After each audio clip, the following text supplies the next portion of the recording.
C'était un rêve bizarre, mais tous les rêves sont bizarres. On était dans un patelin à 40 km d'ici.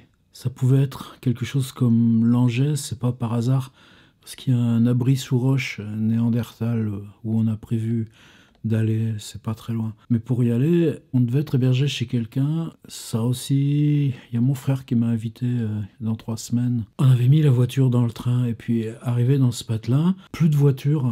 Personne ne savait où elle était passée. Pourtant, moi, je l'avais bien vue sur un wagon accroché derrière. C'était un train très court, à peine deux, trois voitures. Alors, j'entrais dans des petits bureaux, des guichets. Je devais voir un genre de stagiaire, c'était pas facile parce que du guichet, j'entendais rien de ce qu'elle me disait. Elle insistait bien, elle m'envoyait des paroles. Alors, je suis rentré, normalement, on n'avait pas le droit de rentrer dans le bureau. Puis il y avait, elles étaient au moins quatre ou cinq comme elle, mais simplement ce qu'elle avait à me dire, c'est qu'elle en savait rien.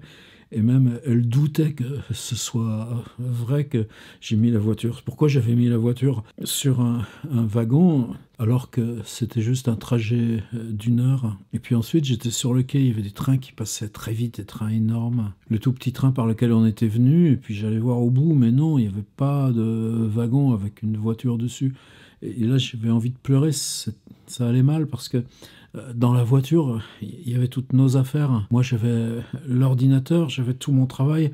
Qu'est-ce que je pouvais faire si j'avais plus rien? Qu'est-ce que je faisais là? Ça avait aucun sens d'être venu là sans ordinateur. Mon projet, c'était une sorte de road trip, quelque chose de récurrent. Il s'agit de partir tout au nord de l'Europe, même la Norvège, le cercle polaire. Mais ça reste très indéfini. C'est une carte qui est déformée. C'est une carte géographique qui pourrait être celle un peu patatoïde comme on voit au XVIe siècle, quand ils ne connaissaient pas le profil exact des côtes. Quelque chose où en haut, il y a l'Allemagne, Hambourg. Mais il faut bien partir par quelque part, et quand je pars, c'est pas de là où j'habite maintenant, c'est un peu plus au sud, c'est vers Civray dans la Vienne, la ville de l'adolescence, comme par hasard. Alors, ça y est, j'étais parti, j'étais en voiture, et je devais prendre un gars qui devait venir avec moi. Ça, c'était un petit peu bizarre aussi, parce que ce gars, finalement, je ne le connaissais pas. On allait devoir vivre un petit peu ensemble pendant plus d'un mois, mais je savais même pas exactement pourquoi il venait avec moi. Je devais passer le chercher. C'était dans les Deux-Sèvres, vers Niort-Saint-Mexan. Il y avait quand même un sentiment géographique fort. C'est souvent dans mes rêves. Mais une géographie qui n'est pas une géographie vraiment réelle, c'est plus celle des souvenirs, celle de comment je m'imaginais tous ces coins avant d'y aller peut-être. Et puis j'arrivais à un patelin. Si je le situe sur la carte, ça pouvait être vers Mel, mais en tout cas ça ressemblait pas à Mel. J'arrivais dans ce bled et là il y avait une musique très belle. Je gare la voiture. D'abord je vais juste vers cette rue où il y avait cette musique très belle, un type qui jouait du violoncelle solo dans la rue. Mais personne, ou du moins il venait juste d'arrêter. En tout cas peut-être que ça allait continuer, peut-être que ça allait reprendre parce qu'il y avait une boutique d'instruments de musique. Ça c'est souvent dans mes rêves, des boutiques d'instruments. Alors je revenais vite à la voiture. Et puis, il fallait que j'attrape mes affaires, mais là, ça s'en mêlait tout le temps. Je prenais l'appareil photo. D'ailleurs, cet après-midi, hein, en re-rentrant, à un moment, je cherche l'appareil photo. Ah, zut, je l'avais laissé dans la voiture. Bon, des choses comme ça. Je savais, il fallait que je prenne un trépied, mais je prends pas la tête du trépied. Est-ce que je prends mon gros sac ou est-ce que je le laisse? Ça devenait quelque chose de très compliqué, cette histoire de sortir les affaires de la voiture.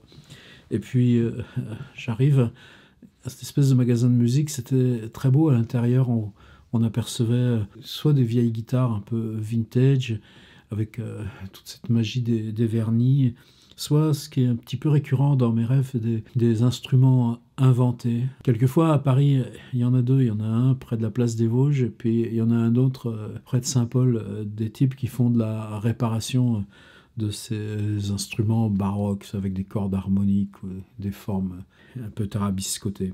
Et finalement, ben, j'ai pas pu faire d'images, mais j'ai pu faire des images après. C'était une grosse machine, un gros engin de chantier. Et là, je me collais très près et c'était dangereux parce que le truc, ça reculait sur moi, ça avait des espèces de dents comme de godets de pelleteuse. Et puis, j'arrivais à faire des gros plans très forts avec mon appareil. C'est-à-dire, c'était super cadré et puis il y avait toute cette violence ou ce côté brut du métal. Ensuite, ça se disperse. je devais repartir pour ce voyage. Et je m'apercevais que j'en avais pas vraiment envie. Et je devais être hébergé chez quelqu'un pour ce soir-là, mais j'avais pas du tout envie d'être hébergé chez quelqu'un. Il allait falloir parler. Moi, j'avais simplement envie de rouler, de partir vers le nord. Mais je savais plus pourquoi il fallait que je fasse ce voyage. C'était parti. J'avais pas donc quand même de regrets sur l'idée de pourquoi j'étais comme ça, en voiture, dans des villages, avec comme mission, avec mon appareil photo, de faire ces images. C'était ça, là, juste la finalité. Mais ça me culpabilisait un peu. Normalement, moi, c'est pour raconter des histoires. C'est pas juste pour aller faire le photographe. Des fois, ils m'enlèvent mes yeux. Ils viennent, ils me les enlèvent. Ils me disent que c'est mieux pour la pensée, pour se concentrer. Ils me disent que c'est comme les réseaux sociaux ou comme Internet.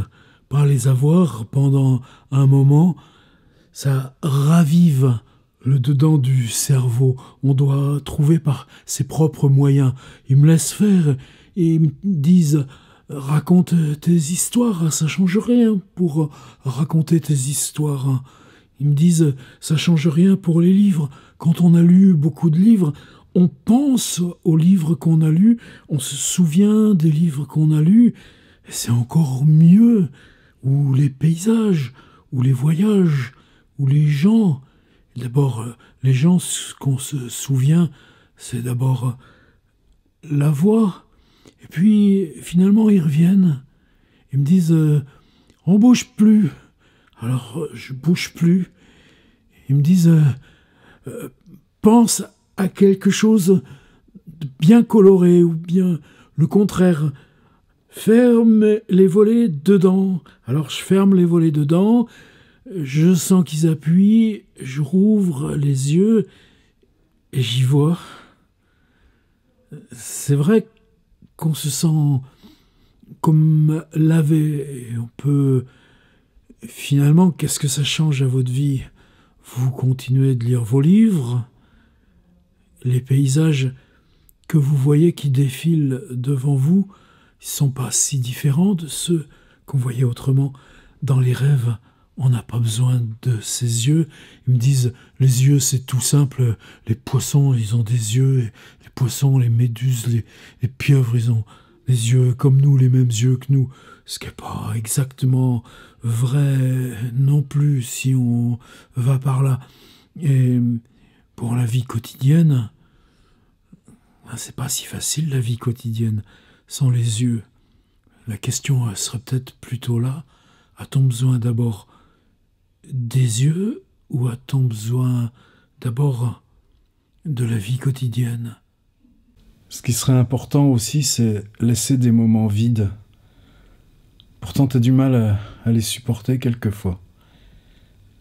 Et si ça revenait jamais, si tu pouvais plus arriver à jamais te remettre au travail, c'est pas une question de volonté, c'est une question de s'asseoir sur un tout petit domaine et que ce petit domaine, à force de malaxer les bords et le centre, il devient comme une espèce de bulle de grotte et tu t'installes dedans et il y a des ramifications et ça finit par s'établir tout seul et toi tu peux quitter le truc et le truc il continuera sa petite vie de papier loin de toi.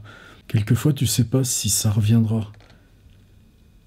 Ce que tu sais, c'est que dans la tête, c'est bien de laisser se faire cette fixation du vide.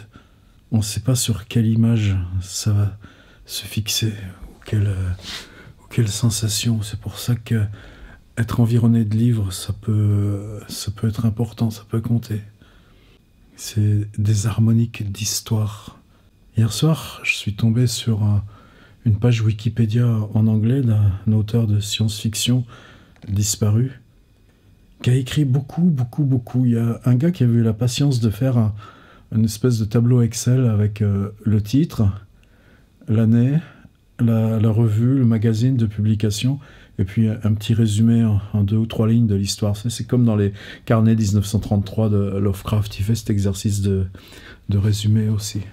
J'ai l'impression que si on fabrique ces sortes de paysages en résumé, on trouve aussi l'endroit où ça se stabilise, et que dans cette stabilisation, il y aurait qu'à s'installer, s'asseoir, puis attendre.